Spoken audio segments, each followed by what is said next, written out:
You never know when you're going to get hunkered down in a situation where you're in a shootout for a little while and backup can't get to you. Like, holy fuck. Were you drinking before the job, or did the job kind of aspect? I was drinking before the job.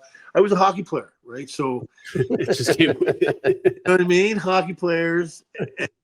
But that's the problem when you're in that world of hockey. So you got to ask yourself, why do you want to do this? What keeps you motivated to stay proactive and get bad guys off the street? The facts is a big cannon against a little tiny gun of opinions, because we've all heard people give us their opinions. Let's talk about how easy it is to get narcotics in this country. Once they're in this country, anywhere within 2 days, the drugs will be in our cities. Because we know knowledge is power.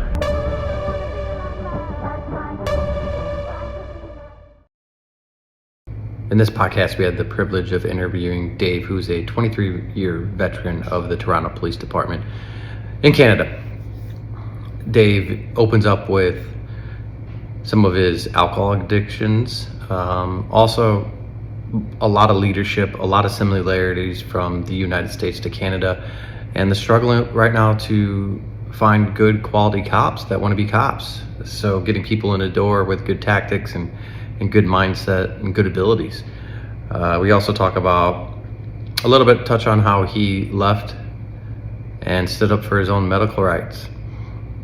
In Canada, they have some very strange laws, some that we discussed, like MAID, medical assistance in dying or death, and that is going to be open for children as long as they're determined to have a sound mind. I think at the age of 10 or 12, it's asinine in my mind, but I have no idea what's going on up there. And the lack of criminal prosecution.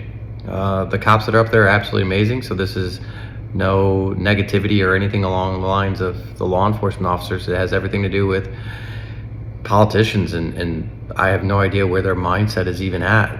It doesn't make a lot of sense. Talk about home invasions, how they're having basically just doors kicked in, and there's been some politicians or even law enforcement administration that said to leave the keys by the front door because that's all they want is your car. So if they kick in the door, you won't get hurt if you just leave the property that they want at the door. It's insane to me, insane. But it was an absolute pleasure to have him on, and it was one of my favorite podcasts so far. Please check it out and let me know what you think.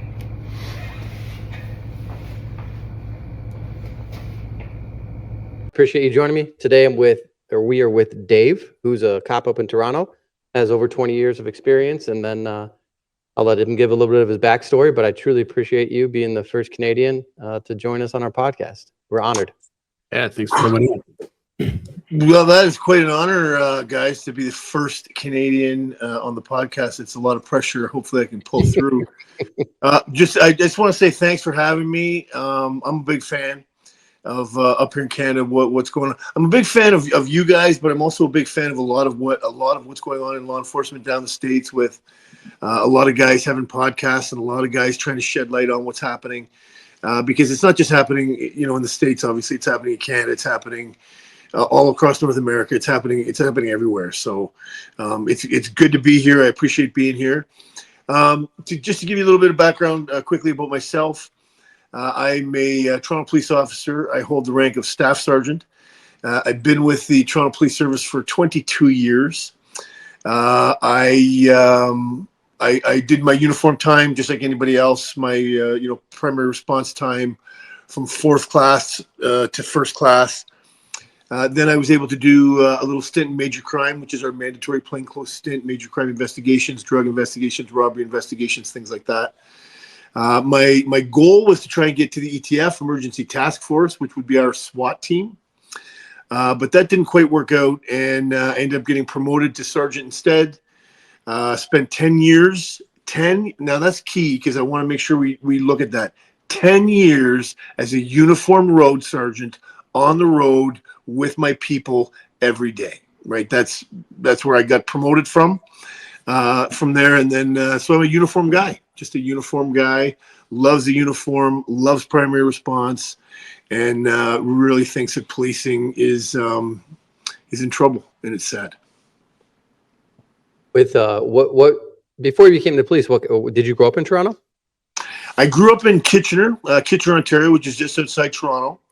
And I didn't want to be a police officer, guys. I had no intention of being a police officer. I was a hockey player up here in Canada, the little game called hockey that we participated in. Guys like that a little bit. Yeah. So I was a hockey player. I tried to go pro. I got invited to a pro camp, but didn't work out. And my father was a police officer 30 years, highway ranger up and down the 401, which is one of our major highways up here. And I thought, you know what? What could go wrong if I wanted to be a police officer? How bad could it be? Right on. Growing up, seeing your dad, are you any siblings or anything like that? One sister, but not in the field, not on the job, anything. Did your dad encourage you to be a cop, or was he kind of like more modern cops don't really want their kids to be in the field?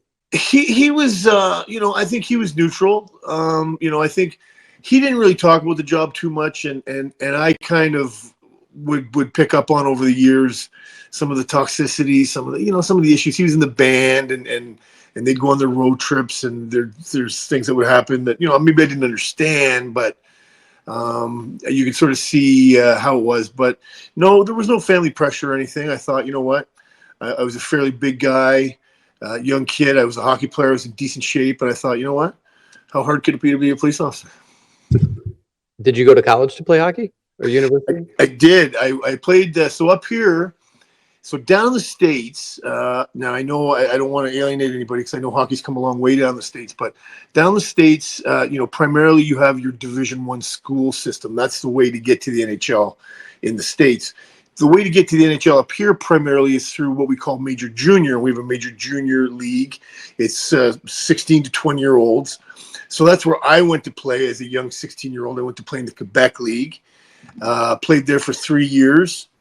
And then when I graduated from there, I wasn't ready to turn pro. I didn't have any opportunity, so I did go to school. I went to Dalhousie University in Halifax, Nova Scotia, which is on the east coast of Canada, and I got a psychology degree, which I thought was going to be tremendously helpful and very, very, open all kinds of doors, but it turns out it wasn't. Surprise. And then at what age did you turn to looking at law enforcement as an option? I was 26 when I got hired. Oh, wow. Okay. And it was and I'll tell you guys, 26 was a real good age. I had done just enough stupidity in my life to understand that realm. And I was ready to turn the page. So it was a good, some guys are getting hired young, and not that there's a problem with that, depending on the personality, it's a case by case, but 26 years old was a really good age. I think I hired when I was 25, and I think anything younger than that, I don't know if I'd still be the police, just because I was young and dumb and naive and make dumb mistakes, Yeah, same thing. I got hired at 25. My little brother though was 21, and he's still on the job. He's successful, but some of the young people, when they start off, they haven't run out the youthness in them yet to know better. Yeah. And when you go to the police academy, I guess, do you get hired by a specific agency and they send you to police academy, or do you go to like a generalized police academy and then people start to pick you up? How's that hiring process work up there? So what we do up here is we apply to the service. So in Ontario, we apply to the service. So I applied to 4 services, Toronto included. You'll go in for an interview with the service. You'll interview with the service. You'll sit down. You'll do your local focus or whatever the situation is, and then they'll hire you, and then they'll send you to police college as a Toronto police officer, Toronto police uniform, the whole 9 yards. You're their property. It used to be free, so you would get hired as a Toronto police. They'd send you there. You wouldn't pay for it. And then they changed it for a few years where they had to pay. And the officers were paying upwards of $15,000, I think, to go to the police college for 3 months. Oh, wow. Out of their own salary? Out of their own salary, man. It was getting deducted from their own salaries. Super. And then they changed that because I think that they weren't getting the applicants, right? I think that the people weren't paying $15,000 to go to a 3-month police college. So they changed it back to free again. So. Yeah, that seems kind of backwards. Doesn't make a lot of sense. Yeah. When you go through the police academy, do you have any aspirations of what you ultimately want to do in the career? Like any, I guess, niche or specialty assignments? I don't, you know, I guess people do. When I got hired, I was pretty much an open book. I didn't, you know, surprisingly, my father was a police officer, a 30-year police officer and everything like that, but I didn't know a lot about policing. I didn't know a lot about it. I hadn't invested any time in it. I hadn't really thought about it as a career. So they run you through those things, but that's why I'm so excited to hear you guys talk about policing tactics and training down in the States, because while I think we have well-meaning, excellent experienced officers up here, I don't think our programs are structured to deliver the quality and intense training that maybe we should have more consistently than we do. Does that make sense? Yeah, absolutely. I think here that we just have I don't know how many like cops are in Canada, but I think we have so many cops and you have so many different philosophies. And for a long time, there was a lot of rank that was open-minded to new things and evolution and all these technology. Young guys coming in, they have this technology that they want to try out, and the I guess administrators and supervisors would always be very open-minded to that. Like, okay, like I don't know that, you show me, you give me and explain the benefit of it, and maybe we'll do something with it. Is it a little opposite up there? I don't know if it's opposite up here. I just think that there's not a lot of, I think what you have down in the States, and you guys could lead me obviously, but you've got a lot of law enforcement that have prior military experience or prior enlisted experience or some type of experience where they're familiar with firearms, or familiar with tactics, or familiar with those types of things. We don't have that up here. Not to the extent that you guys do down there. So a lot of people, when they're getting hired up here, they're coming in fresh-faced. They're coming in sort of, hey, what are we doing? So you're really breaking down a civilian and trying to sort of bring them up to speed to be, not a war fighter, but obviously somebody that's prepared to draw a weapon and fire it at somebody if they have to, which I think is challenging for our population and our mindset up here. Yeah, I find that, that like natural progression, it seemed like going from the military to law enforcement. I did it. Quite a few people in my department done it. I've seen friends do it that I was in the Army with. And it's a big difference. Just I don't want to say even the quality, because they all turned out different, but just that mindset, you're already in there ready to understand following orders, understand rank structure, understand dealing with, having to go to work at times you don't want to be at work. All those things that suck in this career, or maybe just aren't what normal people would want to endure.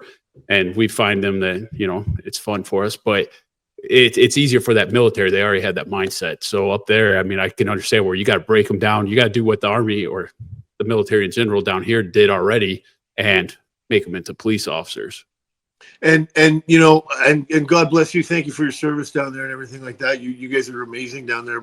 And think about it. Keep in mind, you want to break these people down in a woke culture that is ripe with political correctness, and that's hard to do. You take a soldier out of the military and train them to be a police officer. They've got an edge there that you can maybe dull just a little bit so they can go out there and do what they need to do. You take somebody that's, I want to be a police officer. I think it'd be fun to be a police officer in the community, and train them to be a police officer in downtown Toronto. That's a challenge.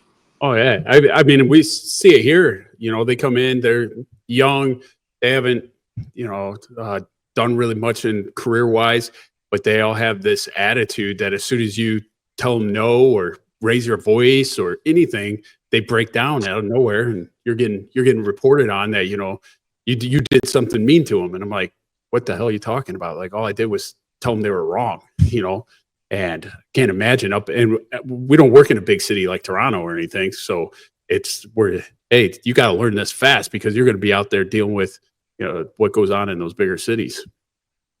Well, you know what? And I'm glad you brought that point up, because I did want to mention that. And although Toronto's a big city, I think we're the 4th largest municipal police service in North America, if I'm not mistaken. But, and it's busy. It's busy. Obviously not as busy as a place like Baltimore or Philadelphia or one of those places, but it's busy. But I don't think there's any, those smaller cities, up here in Ontario and Canada, but also down there in the States, I don't think being a law enforcement officer is fucking easy anywhere now, man. And small town guys are just as busy. And I think that small town guys like yourself or officers that work those small towns, fuck, man, you're it. You're the whole show. In Toronto, you can set up, you can stage, you can call the ETF, you can call special units, you can call people, you can kind of sit on the sidelines. In those small towns, man, when it touches off, you're it. Right?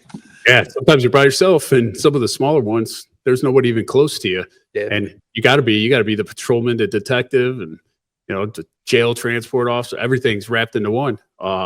We've got lots of rural areas down by us that the county only patrols them. So if they actually have a town or local officer, it's one person working every shift, maybe.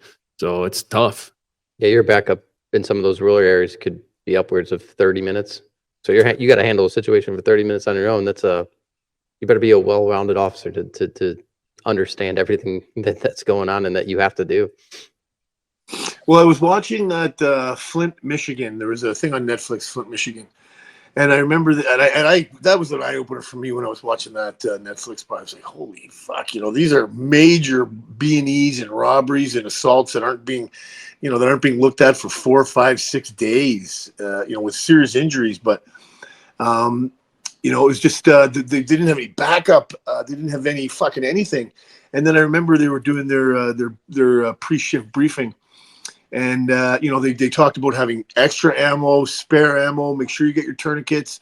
You never know when you're going to get hunkered down in a situation where you're in a shootout for a little while and backup can't get to you. Like, holy fuck.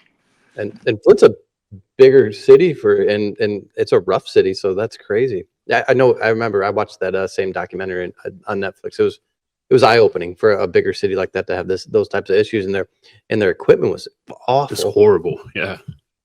Equipment was horrible. Training was horrible. Resources were horrible. The officers were making zero money, but yet look at the stuff that they're going out there, and God bless those officers dealing with that every night, right? Yeah, I would say that's not the department. I don't think that's a department issue. I think that's a political issue, like where you have bad politicians, and that's a generational thing where probably corrupt politicians, where always your first responders are suffering, or like the city services, like the roads and that type of thing, your education.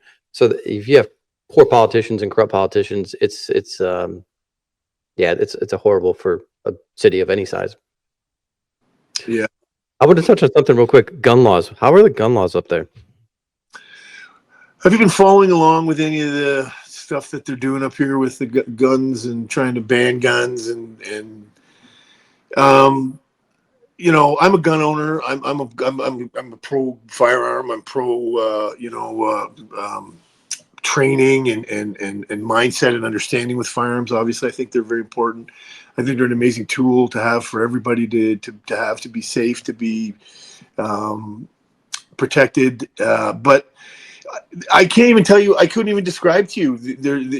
They seem to want to they want to confiscate all the guns in Canada. They want to take everybody's firearms away, lawful gun owners. I can't understand how there are not more politicians, high-level politicians and big-name people sounding the alarm, because I can tell you unequivocally, guys, that the gun crime, and it has escalated up here over the last few years, but it's not being committed by lawful gun owners. We don't have people that are taking their registered firearms and going out and committing crimes with them. These guns are coming in over the border. They're coming in with serial numbers filed off. They're coming in, and they're being used for crimes in the street. And lawful gun owners are not the fucking problem. Yeah, it's the same here. Most of our gun crimes aren't they're not the lawful ones. Those are the ones. Those are the ones that you don't have to worry about here. It's the ones that aren't lawful. That are convicted felons or something that, again, the laws don't matter when you're a criminal, and it's only going to impact the innocent people, and it's only going to hurt them. That if they do take away guns, then now they can't protect themselves, but the criminals are still going to get the guns, and now they know that they have an even more vulnerable public that they can adversely affect. Well, one of the main issues that we have up here, and I'm not sure the extent of the problem down there, probably it's different because, we don't have concealed carry. We don't have supportive gun culture up here.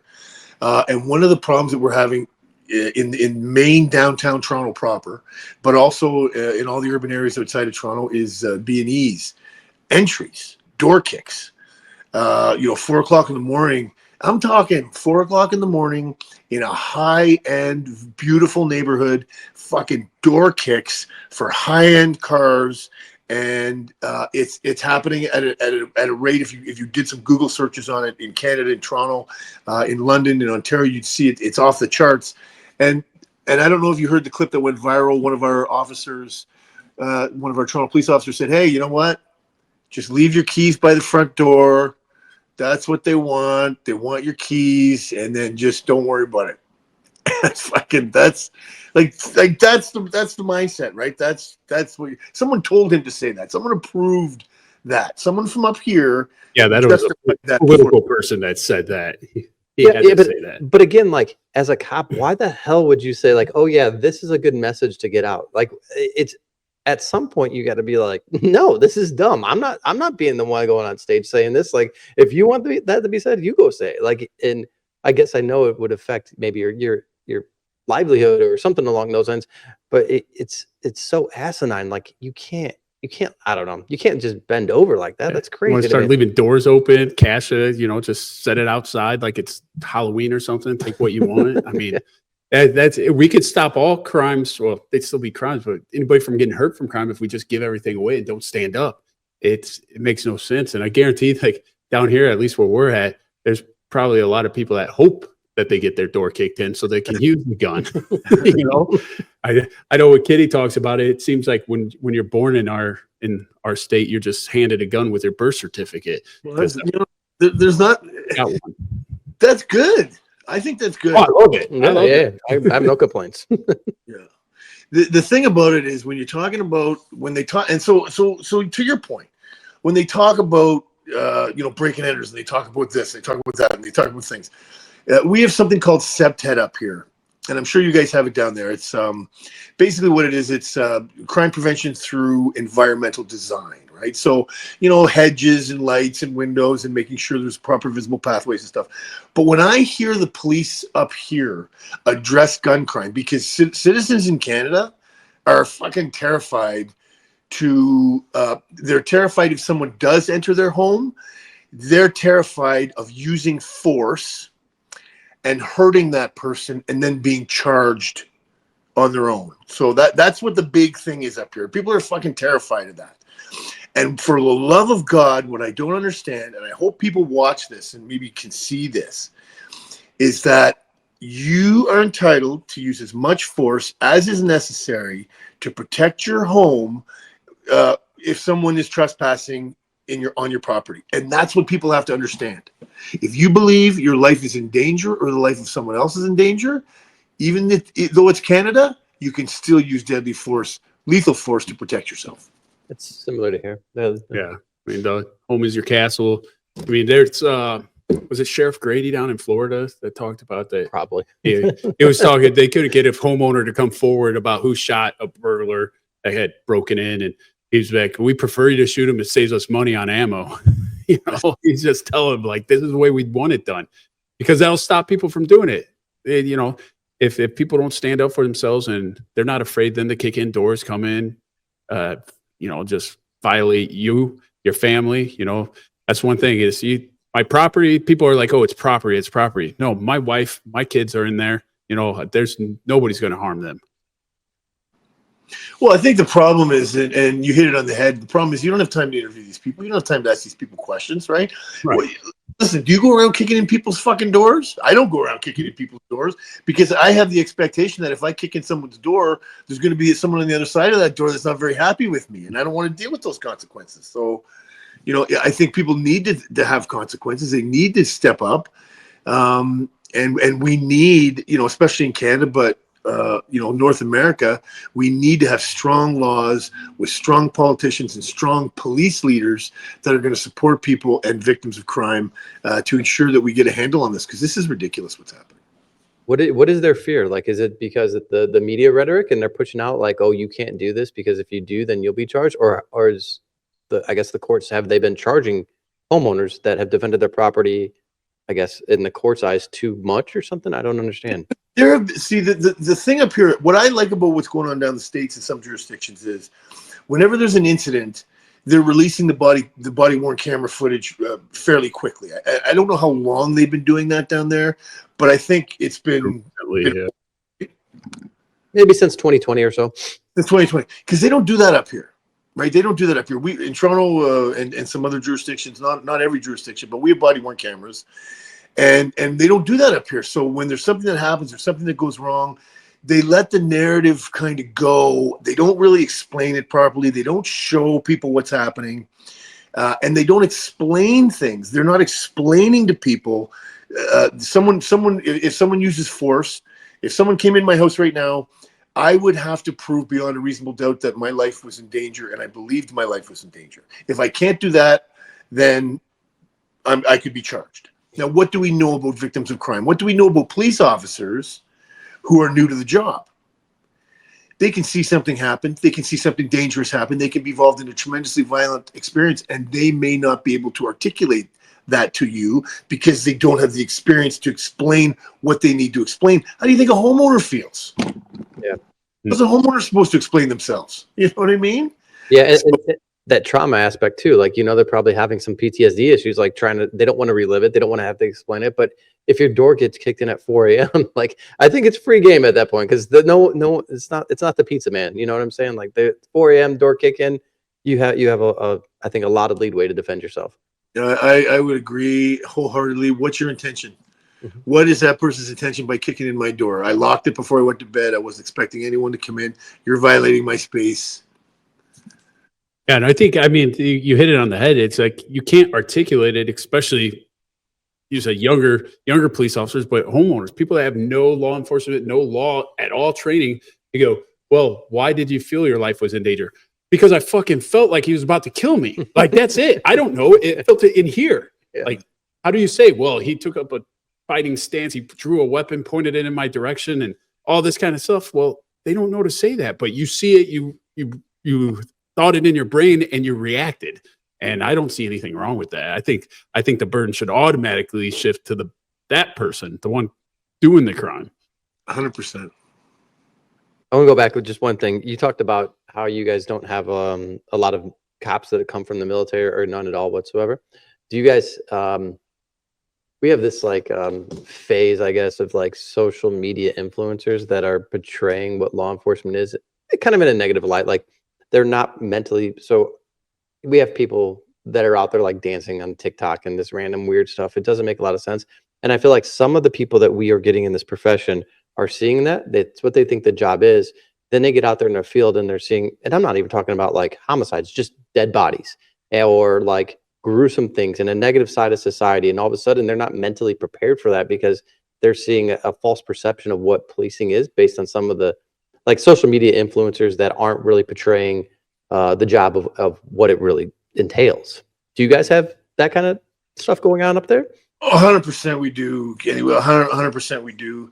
And I just want to clarify something if I wasn't clear. We do have military up here. We do have strong military on our service. We have some good veterans, but I don't think we have enough. I wish we had more. I wish we had that leadership to come into our platoons and stuff like that.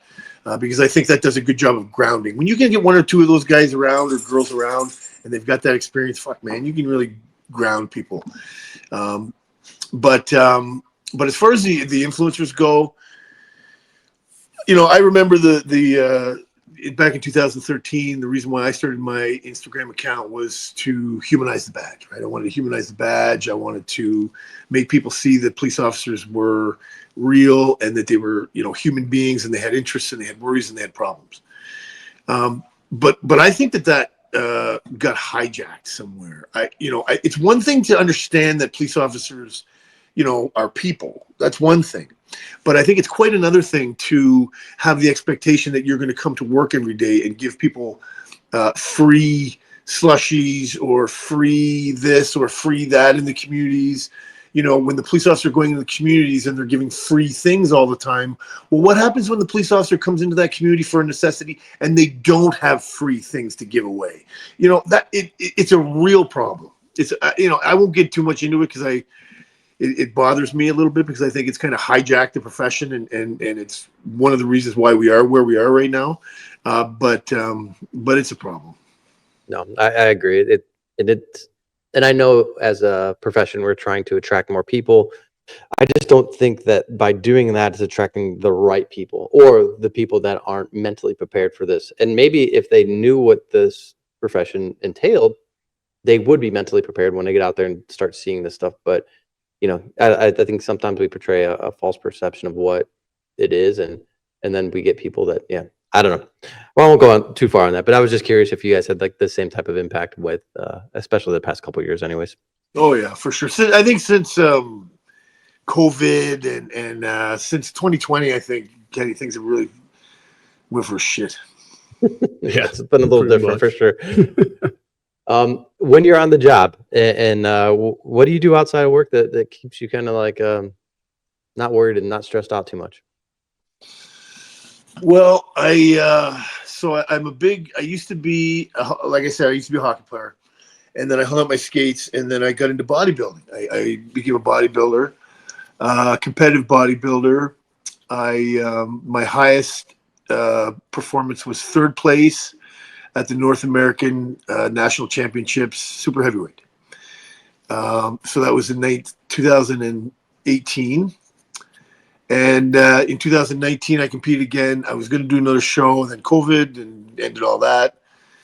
And then I picked up. I went a period where I was only focused on work, and I was only focused on the job, and I was only focused on, my officers and trying to make sure, especially for that COVID period, it was such a shit show up here, and the way that officers were treated, and the way that services treated their people, that I really invested into that, which kind of probably was the reason why I went the way I went and was put in the position I was put in.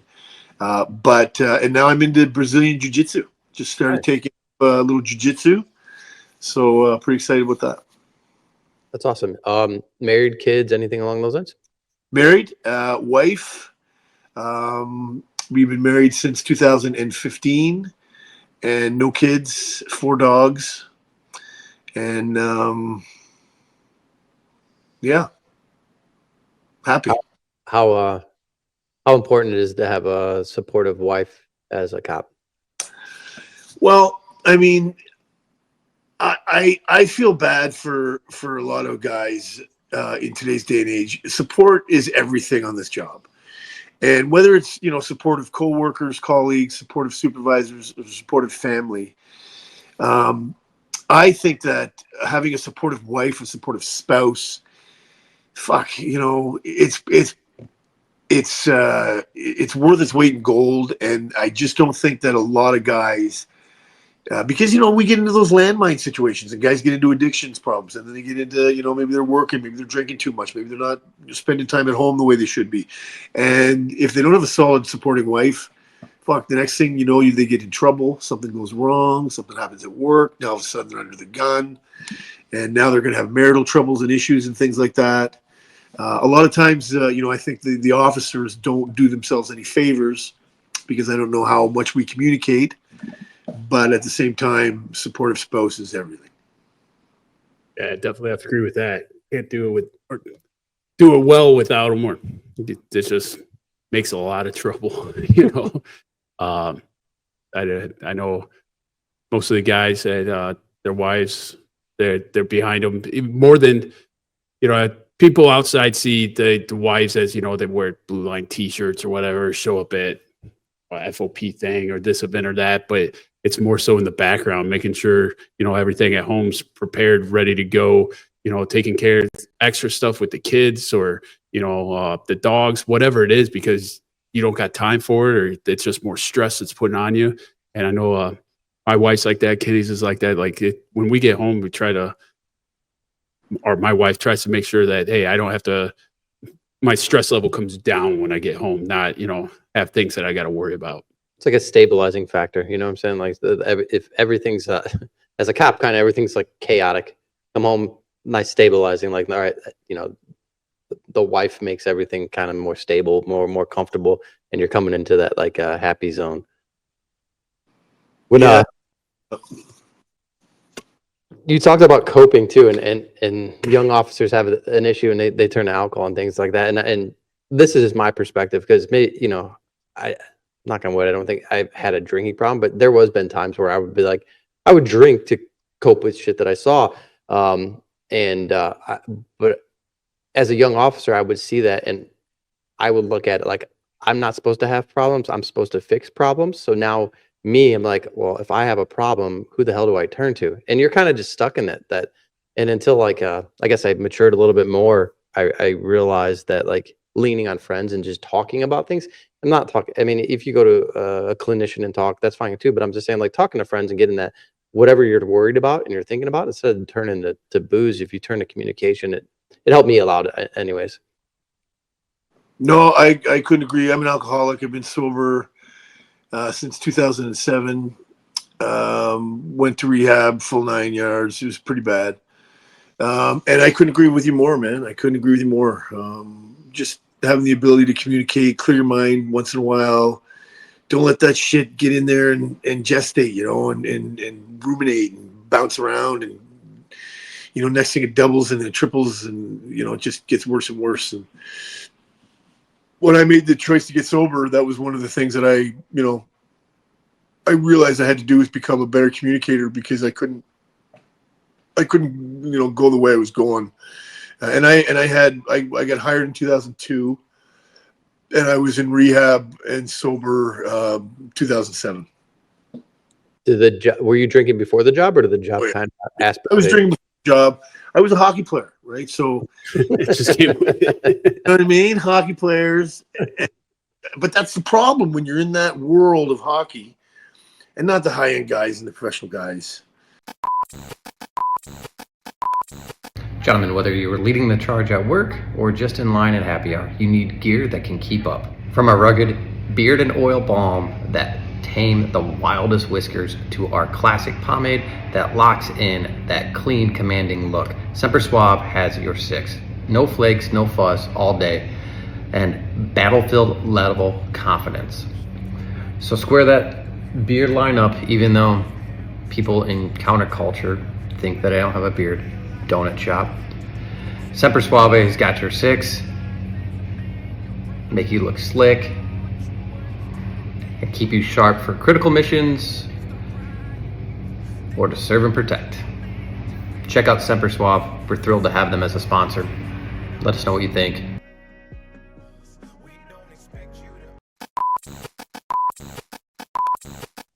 Yeah. So you're in the environment we're drinking. So drinking in the hockey environment, you're hidden by 15 other guys that are drinking, and there's no real issues. And then when I graduated from hockey and started trying to look into policing and things like that, one of the things that I recognized was, we have stretches of 6 days off, 5 days off, and 4 days off because we work 7-day schedules. Oh, okay. And man, I mean, what else you gonna do? What was I gonna do on 6 days off? Right. You can only mow the lawn so many times. Yeah. I lived in an apartment alone. I commuted back and forth to Toronto for my job. So I'd commute in 7 nights a week, and then I'd have 6 days off by myself. So you can just put two and two together. Yeah, I can see that happening. Yeah. And then was there a final, I guess, incident or decision? Why did you decide to get sober? That's a good question. That's a very good question. So I decided that I was going to stop drinking myself. The only problem is I was drinking a 60-ouncer a day. At my final, in my final weeks, I was drinking a 60-ouncer a day. And the problem is that on my days off, I would drink so much. So a 60-ouncer. When time came back to work, I couldn't go back to work. So it would take me a day to, get through the sickness and then get back to work. Then it took me 2. Then it would take me 3. And then I was on my days off, and then I was sick for the first 4 or 5 days of my shift. And I just said to myself, I fucking can't do this anymore. Like, I can't do this anymore. I'm starting to run into problems. I need to stop. So I decided I was going to stop. And I stopped cold turkey, stone sober. I don't know if you guys know about the delirium tremens, but it's real, and it's the side effect of withdrawals from alcohol. And I experienced it one night like fuck you guys wouldn't believe. What could you go into that? I'm just curious. Yeah. I don't know what it is. Yeah, so basically, delirium tremens comes as a withdrawal side effect when you're dealing with alcohol. And alcohol, a lot of people don't know this, but alcohol is one of the worst drugs for your body to break down, process, and get rid of. It's actually worse than opioids. A lot of people don't know that, but that's absolutely true. So what happened was when I decided I was going to stop, I'd been drinking so much for so long, and I decided I was going to stop drinking. So my body, it wasn't getting the fix of alcohol that it needs. So it actually started to take a physiological response. So my buddies went out drinking on the hill after work that night. We had an afternoon shift. They went up on the hill to have a few beers. I went with them. I didn't drink. I went home. I started watching TV, and I started hearing voices. I started hearing things happening outside my apartment. I thought I heard gang members outside my apartment. I literally thought I heard them planning to come into my apartment. That's what I actually heard it. Wow. And if I didn't experience it, I wouldn't have believed it. And I hope you guys are sitting there going, I fucking heard you. No, I believe it. I heard it. I heard them coming in. So my apartment had 2 doors. It had a front door and a back door. And I was alone at the time, and I thought, fuck. I was leaning up against one door, and I was barricading it. Stone sober, but I thought, fuck, what if they come in the other door? They're just going to do a home invasion right in here, and they're going to get me. So I got to get out of here. So in my infinite wisdom, I lived very close to one of my neighboring Toronto police stations. I lived about 10 minutes away at the time, and I thought I had a buddy that was working midnights in the D's office, so I should go see him. Was my brilliant plan. So at 3:00 in the morning, I ran out into my truck. I grabbed my fucking keys. I blasted up to the police station. It took me about 2 minutes. It's probably about a 10-minute drive. It took me 2 minutes. I parked up on the sidewalk in front of the building, almost took out a fire hydrant. I ran into the front desk of the building at 3:00 in the morning in my fucking underwear and jumped over the front counter. Wow. Nobody believed you were sober at that point, right? Right? I jumped over the front fucking counter. One of the officers behind the front desk chunked me. Right? Of course. I mean, of course it did. He had it on me. I thought what I explained, articulated to them at the time, so I've been told, was that these people were the people that I thought were breaking in and everything else were coming to get me, and they were following me. And that's why I had to go into the police station. That's why I had to jump over the counter.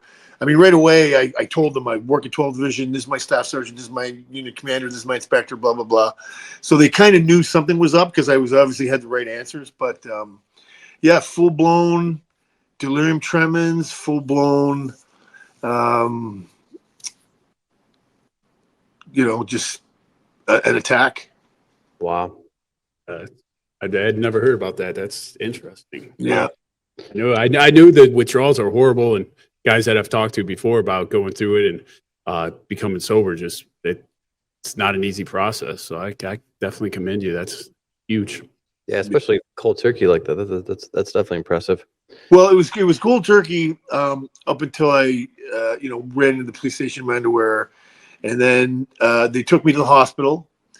And it's actually a funny story. They took me, so I'm a police officer at that time. I think I had 5 years on, well known in my division, well known in the neighboring division where I was. They took me to the hospital where we take our psych patients, right? So they take me to that hospital and they put me in the room where we put our psych patients. And I'm just trying to process this, right? Like I'm like, fuck, I'm one of you guys. Like, what are we doing? What am I doing over here? I'm not supposed to be in this room. Like, this is where we put other people. Yeah. And then it came time where the doctor came in and interviewed me or whatever, and I wasn't being coherent. I wasn't being clear. And he said, and I had enough. I said, you know what? I want to go home. I said, I have had enough. I want to go home. And he said, you're not going home. And they formed me. They kept me because they didn't. Well, so I lost my fucking mind. I had excited delirium at that point. And I don't know if you guys are familiar with excited delirium, but when you get, racked up to the point where your heart rate's going a million miles an hour, you're breathing heavy. Well, I wanted to leave that secure room, and I tried to leave that secure room. I put my elbow through. There was a pane of glass, and it had like wire inside of it, so it can't be broken. I put my elbow through that, and the staff at the hospital actually called the police, the emergency task force, to come deal with me in the room. Wow. Dang. That's an experience, man. That's crazy. Yeah. So I'll rehab after that. Yeah. So I went in. I realized I came to it at some point. I didn't hurt anybody. There was no silliness like that. It was just an excited delirium thing. I was having a panic attack, and I saw them come in. I saw the taser dots on me through the window, and I thought, "Holy fuck! Like, what have I done? This has gotten out of control. I don't want to get boot fucked." I sat down on a little bench that was in the room. They came in. They brought me, put me in handcuffs, and I had one of them to this day. I don't know who it was. Put his hand on my shoulder, and he said, "It really pains us to see you this way." And next thing I know, I'm in the hospital bed. Boom, I get this big injection, and I wake up 3 days later with one of my platoon mates guarding me in the hospital. Wow. How did the department handle that? Like, were they good with you during that whole time? You know what? I have to say that the Toronto Police Service, and I will say Superintendent Randy Monroe, long since retired, but he was an absolute godsend. He was an absolute gentleman. Obviously, based on that story, you can clearly see there were some huge problems there, some huge issues. And he brought me in, and he just asked me. He said, "If I give you some rope, are you going to hang yourself with it, or are you going to go get help? Pull yourself in."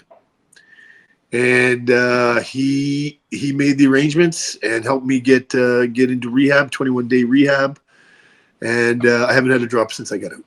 So That's amazing. Good for you, man. Awesome. On your social media, you talk about accountability often. Where does that come from? Accountability to me, it comes. It's my ethos, man. I think that accountability in policing is one of the most, besides integrity and honesty and some of those types of things, I think accountability is one of the biggest things that we have to have. And that wasn't something I knew as a young officer. That wasn't something that I, took pride in as a young officer, as a developing officer. But when I became a supervisor and I became a leader in the policing environment, and especially when I became a staff sergeant, fuck, man, accountability is everything. Personal accountability, professional accountability, community accountability.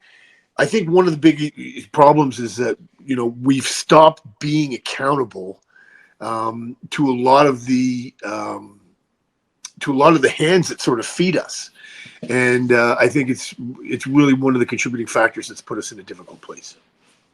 Yeah, and I think accountability comes from the top and from the bottom. If you're just accountable for your own actions, I think it makes the profession and I guess the department so much better. If everyone's just accountable for their own self, and you do the right thing in the right situation, and you're accountable for your own actions, you got nothing to worry about. Yeah, it's really something that I think we don't preach enough in our environments. Like a lot of these officers that get in trouble today, a lot of these officers that lose their way, they get in trouble, they make bad decisions, they make mistakes. I think there's some moral injury, I think, that gets involved into that sometimes, depending on the experience. But I think that in our environments, I think our supervisors are the problem. I think, supervisors starting from sergeant, but not necessarily like road supervision, not frontline personnel. That's not really our problem, I don't think. Our problem starts just beyond that, when you start getting to the rank of staff sergeant and up, when you start seeing some of these officers with the power and control, and they try and exert some of this power and control, that's where I think we really get into some problems. Yeah. When you're a staff sergeant, how many cops were working for you? So I would have a shift, and now when I got started in 2002, our platoons would have 25 officers parading, 3 sergeants, and 1 staff sergeant. Now, you're lucky if you have a sergeant. You might have 6 PCs that have shown up for work that day. You might have 12 on your roster to put out if everybody had shown up proper. You know, and you might have a proper staff sergeant. You might have an acting staff sergeant. You might have a real staff sergeant. You roll the dice. So are you guys having the same, I guess, impact trying to hire cops, especially in our big cities? Is that taking place up there too? Obviously, I guess. 100% it is. And one of the problems and I don't know how they look at it down there. Again, I think you're getting, on average, I think you're getting a better qualified applicant down there, you know, right off the get-go. But for us, you know, we're losing officers in Toronto. We're losing officers to other services through attrition at an alarming rate. There was 1 month, a couple months ago, where I personally gave 4 outgoing interviews for 4 different young officers to 4 different services. So everyone gets their foot in the door in Toronto and then gets the heck out? That's what they want to do. They get hired by Toronto. It's easy to get hired by Toronto because they're always hiring, since they had a hiring freeze a few years ago. You know, once you get into Toronto, you get into your training programs, you get into your, you know, high-end plainclothes investigators courses, some of those types of things. You know, if you've got 5 years on and you've got these courses and you've got this Toronto experience, some of these other services, you make the same amount of money, right? And you deal with far less problems. No, I mean, it makes sense. It makes sense as an officer. It just sucks for a big agency like that. 100%. And like, I look at the Toronto police, and, you know, I know you guys have a lot of esteemed law enforcement agencies down there, so it might not be the same, but like, I look at the Toronto police like I look at the Toronto Maple Leafs. And I think that the Toronto Police Service, it should be an honor to work here. There should be a sense of pride to be a Toronto police officer. It's the NHL, it's the NFL, it's the NBA of policing, as far as I'm concerned. And I just don't think that translates from our, you know, from our top level people. I don't think that's a message that they send sometimes. Well, what do you think the issue is? What's the disconnect? Is it because once people start to get like the staff sergeant rank, are they looking to be like, and I don't know how it works there. A lot of times officers that start to get in the administration have aspirations to either be in the political realm or something along that lines. Is it similar up there? Very similar. Yeah, very similar. You know, the policing is a political entity up here. It's very political. And once you get to a certain level, the decisions don't become common sense policing decisions anymore. They become political decisions meant for political purposes. And I don't know if you have been following our politics up here. We just had an election. It's a bit of a shit show. Our previous Prime Minister Trudeau, you know, put us in some very difficult sort of situations with our, you know, with catch and release bail reforms and some of the things that he tried to introduce. So it's challenging for sure. And staffing, it's great if we can hire, guys. It's great if we can hire. But you know as well as I do, how long does it take to develop an officer, right? I just can't take Joe Blow off the street and put a uniform on them and send them out there into some of these areas dealing with some of these situations. I mean, it takes at least a year to develop into somebody that's got the emotional intelligence and the empathy to be able to be a frontline police officer. Yeah, and I think even then you're looking more 3 to 5-ish before you feel comfortable doing the job. Be nice, but I agree. Yeah. And then the problem when you get, like you were talking about, the ones leaving, they're usually the good ones that you want to stay around. And so when you get those ones moving up in the ranks, they're the ones that have stuck it out, and they're not exactly the best candidates for that if the other people would have stayed around. You know, so you're dealing with all those kind of issues going on too. Yeah, no, it's the cronyism, the nepotism. You know, I again, just like any other, without bashing the Toronto Police Service, because that's not innate to the Toronto Police Service. I think it's everywhere. Yeah, it's everywhere. So yeah, you just gotta. I'm hoping that things will change, but you know, and one of the reasons why I wanted to come in and do this podcast with you guys, and I look at some of the work you do and some of the things that you do, and the work that you do on, you know, frontline policing and vehicle stops and those types of things. I mean, it's vital that there's people like you that are delivering this type of extra training for people. And that's our goal, just getting that training out there, giving that opportunity and doing things the right way. Because I mean, when I started, there was good training and stuff. There wasn't a lot of training, and it wasn't as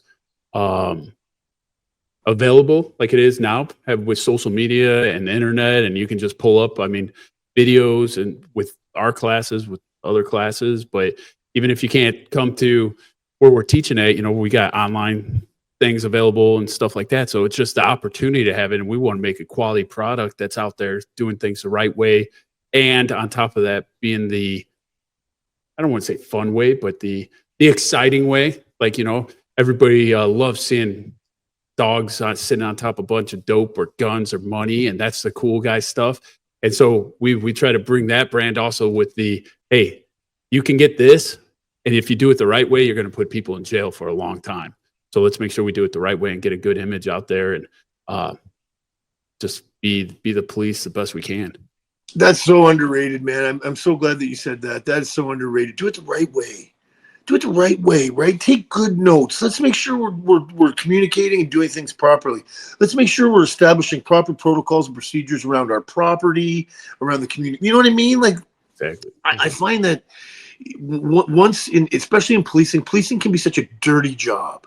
There's drugs, there's just nastiness everywhere. There's paperwork, difficult things difficult conversations that have to be had, difficult questions that have to be asked, answered. I think that it would be nice, and that's what I loved about what you just said, that professionalism. Bring it back. Bring it fucking back. Bring it tight. Let's get everybody on side, dress in deportment, and let's go out there and put some officers on the street that are going to go out there and kick some ass, right? Exactly. That's what I always say. No matter what we do, what we have to bring back is glory to the profession. Like, you have to glorify the profession in order to get people that are excited and want to be cops again. Everyone as a kid, 95% of people in this country, maybe in that country too, we grow up, we play cops and robbers, and most of us want to be the cop. We don't want to, you know what I'm saying? So like, we need to foster that and continue to glorify the profession and get rid of all the negativity. And all the negativity is 1% of everything that cops are doing. And it's frustrating that that's what gets dramatized and gets publicized when you have 99% of the cops out there doing the right shit all the time. Yeah, it is. It is. It's really, truly like a 1%, 2% thing. And a lot of those, and I think a lot of those officers that lose their way, I think if we looked at their histories, if we looked at some of their dealings, if we dug a little bit into it, we'd see some moral injury there. We'd see that maybe they'd been involved in some experiences where they learned something improperly, or they didn't, have proper supervision, mentorship, guidance to train them. And I believe that if you show me an officer that's fucking up, before you show me that officer that's fucking up, show me their supervisor. What's their supervisor doing? Who's their supervisor? What's their training? What's their experience? And how invested are they? That's what I would want to know. Yeah, I don't think we see the catastrophic ones, and I'm sure there's many small things that lead up to that. And if you have good leadership that can pull that officer away and be like, yo, like, I see you messing up here. What's going on? Maybe it could be like PTSD issues or at home life. And then all of a sudden, small things get turned into big things. And that's what we usually see in the media. It's the big things. It's not the small things that led up to it. Oh, you're 100% right. And, just talking about deportment, dressing deportment, and that's what I used to tell my officers on parade. Every morning we'd have a valuable parade. We'd have 10 minutes to fucking talk to each other. And I'd say to them, look at the person beside you. Look at what they're wearing. Look at the condition of their pants. Look at the condition of their vest. Do they have food and skin and hair on the top of their vest? Or is it clean? Is it neat? Is it tidy? Do they have a nice tight part in their hair? Are they clean shaven? What's their standard when they come to work? Because if they stop falling off that standard, if they start maybe, their hair's not great or they're not shaven, maybe that's an indication that something's not going well. So let's support each other and prod a little bit more. And those are the types of environments that I think we really need to, I think it's out there. I think it does happen. But I think if we had more support for the officers through guidance and mentorship, I think we'd have a lot more healthy environments. Completely agree. Definitely. What are you up to now? Well, right now I'm off on PTSD. Unfortunately, I got diagnosed when I got transferred off the collective bargaining agreement. It's a whole long story, and maybe one day, or maybe offline, we can chat and I can tell you the story. But a set of circumstances happened, and I tried to deal with it. I really, really did. But the totality of the last 5 years, I think, the vaccine mandates. I was one of the officers, unfortunately, that was sent home on unpaid leave for 7 months for standing up for my medical rights and the medical rights of our officers. Wow. And since then, it's just been very challenging. But yeah, I see that you're working out a lot. That kind of help you out. You know what? If there's anybody that's going to listen to this, or hopefully somebody will listen to this, and they're not training and they're having mental health issues with, maybe some depression, some anxiety, or rumination, get in the gym. Get in the gym. I was a heavyweight bodybuilder, like I said, told you guys, super heavyweight bodybuilder. When COVID hit, I stopped bodybuilding cold turkey. Talk about body shock. Talk about, I didn't do fucking anything for 4 years. I was so depressed and so unhappy. And finally, when this happened to me, just last August, I was able to start working out again. And it's fucking changed my life for the better. And it's only because of working out I'm able to deal with what I'm dealing with now, the pressures and stuff. So that's awesome. Yeah, I mean, you're a monster. I don't know how big you are, but you look huge. No, I used to be pretty big, but I'm not really that big anymore. But I've changed my whole training, and I really, really wish if there's any messages that we can get to the young officers that are having issues and having trouble. I didn't always train as hard as I probably should have. I didn't always focus as probably as I should have. I took the job for granted, a little while, sometimes in my early career. But these officers out there today, man, we really have to do our job to look after them, because I don't think that they have the same level of leadership and mentorship that I had, that maybe you guys had when you were going through. No, I agree. And from my agency specifically, we've had a lot of turnover at once. So we had a lot of great leadership that turned over. And then with that being said, there was kind of this like stagnant area where you couldn't really get promoted. And now those individuals are kind of retiring. So we're kind of in this like rut of where we're not able to foster that leadership before you get again promoted again. And you kind of, I don't know. That leadership thing is kind of, it's interesting right now, but there's some amazing leaders that I have in my agency, but I'm just saying, like, there's a lot that was lost in retirements, and I don't know how to get it back. Well, it's funny. You say there's a lot of leadership that was lost in environments. What I find is, as well as leadership, experience, man. Like, I don't know what the platoons are like down in the States, and with guys' experience is a little bit different. But if I've got a platoon up here and I've got, 7 officers, that's a 7 officer that I'm putting out on the road. And the average time on that those officers of those 7 in today's Toronto Police Service, probably about 2 years. That's crazy. Wow. I'm telling you guys, we don't have those 15-year guys that are, that have come on, they've done their sort of patrol time, and then they've done drugs, they've done emergency, they've done this, they've done that. We don't have those guys floating around in uniform. You're either in uniform or you're in a special fucking spot. And if the only way you get in a special spot in that world to go back to uniform is if you're getting shit, because uniform's a punishment.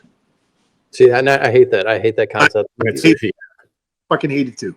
Yeah, like being in uniform, being in patrol is not a punishment. Like, and for departments to make it that way, it's disheartening, because then subconsciously you're looking at like, oh shit, well, I got to get out of patrol because patrol is a punishment. I don't want to be here. And patrol is actually the backbone of all law enforcement. Like, if you don't have uniform guys out there, society's going to go to shit real fast. Patrol's is the meat and potatoes of everything, but patrol, you tell me what investigations don't start on some level with patrol, right? Like, there's a radio call, there's a vehicle stop, there's a subject stop, there's a suspicious observation, there's something, or maybe not to start the investigation, but picking up suspects, picking up evidence, picking up information along those lines. the men and women that wear those uniforms that go out there and put up with all the bullshit that they have to put up with, in my opinion, deserve to be held to the highest esteem. And it's just really unfortunate that our society, I think you alluded to it at the beginning, we've gotten away from pride in our uniform and pride in our people. And we've kind of made it almost a dirty, something dirty to be a police officer, but we got to change that. I think that pendulum's swinging back the other way now, and that's what we're trying to hope to see more of. And talking earlier about the professionalism, just the pride of being a police officer, all that, it's like people start to see that and see it more and more, and we're going to be back over here again sometime where we're getting more recruits. People are staying there. We get those 15, 16-year guys that are coming back, being leaders, not taking positions somewhere else. They want to come train the next level. All that kind of thing that started when I began 20 years ago. That's exactly how it was. There was all those people involved, people, the older guys with experience and knowledge, then you had the supervisors that they've been doing it a while, and, they had war stories and experience and be able to tell you all this. And then you had everybody, fighting for positions. Kenny and I talk a lot, like there was 300 people taking the police test for one position. We're like, how are we ever going to be cops? Now we're struggling getting 3 people. Yeah. It's just nuts. Yeah. What happened with your election up there? I'm just curious if I thought the way things had looked from my perspective, and again, I'm relying on the media, but that you guys were going to kind of go on the more conservative candidate and vote for him. Well, apparently your president down there screwed everybody up here. I don't know what happened down there. Trump derangement syndrome went crazy up here. We had Justin Trudeau, who was a liberal, ran the country into the ground for 10 years. I won't get into the details of that. Just Google it. I'm aware. Yeah. Just absolutely horrible, embarrassing. I can't believe it. So you would think that common sense would say, most Canadians, we're one of the most heavily taxed countries. I think our quality of life, we used to be number 5 or something like that in the world, and I think we've plummeted down to like number 70 or something like that. Wow. It's true. That's absolutely true. I'm not exactly sure what survey that is, but that's true. So I thought that the country was ready for a conservative, a change after 10 years. Not that a conservative is any necessarily way better than what we had, but it's a change. It's new blood. It's a fresh start. It's maybe we can do some changes, but no, the election went off and the conservative guy lost, and we're stuck with the same administration that we had for the last 10 years. And right now they're talking about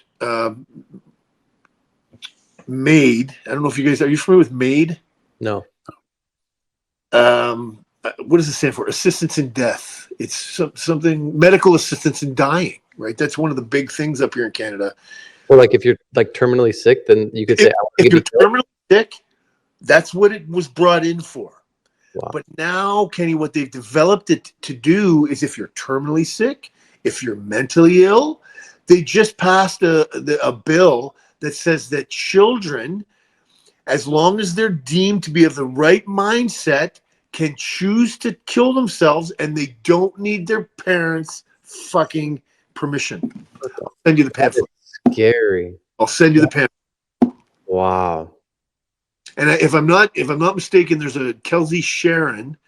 She's a former soldier, and she's very big into this thing. Maybe check her out, Kelsey Sharon. I'll send you her info as well. And she said that the MAID, medical assistance in dying, is one of the, if not the greatest cause of death right now in Canada. Oh my God. Jeez. I hadn't even heard of that. That's awful. Yeah. So what's going on up here? Like, people are terrified. They're like, I've never seen anything like it. I've never seen anything like it. Like the vaccine mandates that they put us through up here, like almost destroyed the fabric of our society. And we voted that in again. Yeah, it just didn't change it at all. You guys were, when it came to COVID, you guys were hammered compared to us. I mean, there were some parts of the country, but like as a country overall, you guys got, those mandates were insane to me. Insane. And yeah, insane. But we've been at it for about an hour, and that's usually where we try to keep it at. I mean, I could talk to you all day. I'm loving this conversation. But we do, if there's nothing else we need to talk about, we end each podcast with one question because we teach with Justice Academy. But if there's something you want to, you have, I'll let you plug away, and then I'll ask. No, you know, listen, it felt like it's been 5 minutes. It's been such a joy. It is. It's been such a joy talking to you fucking guys, I tell you. I know, I love it. The only reason I know is I have a timer on my screen, so I can look at fun. But so we teach for Justice Academy. We end every podcast with this one question: what is your definition of justice? What is my definition of justice? That's an amazing question. I think my definition of justice would have to say seeing fairness. You know, if without rambling on for too long, I think when you look at people who are honest, who have integrity in their decisions, and who seek to find the truth, and then they exercise fairness in their decision making. You know, I understand things are case by case, but I think when fairness is exercised in any given situation, I think very shortly after that we find justice. I like it. I like that. Yeah, that's a good one. Well, I appreciate it, man. I promise we're going to do this again because I really enjoyed talking to you. That went by quick. I love the difference. A lot of similarities, but I also like the differences too. Guys, I'm so pumped. I thought you maybe punted me at the beginning. I'm like, fuck it. No, never. Definitely not. Get this guy out of here. No, never, man. I'll have you on again for sure. We will have you on again because it was great. No, you guys rock. I appreciate everything. Thank you so much. If there's anything I can do, if there's anything you need, in the meantime, I'll send you that Kelsey Sharon info so you can check her out, and I'll fire that maid pamphlet for the kids. It's fucking disgusting, fellas. Yeah, I would like to see it, and maybe when we publish this, I'll throw that pamphlet on there so people could see it too. Awesome. Thank you. Be safe, man. I appreciate it. Take care of yourself. Thank you, guys. Until next time, man. Okay, keep it up. Bye.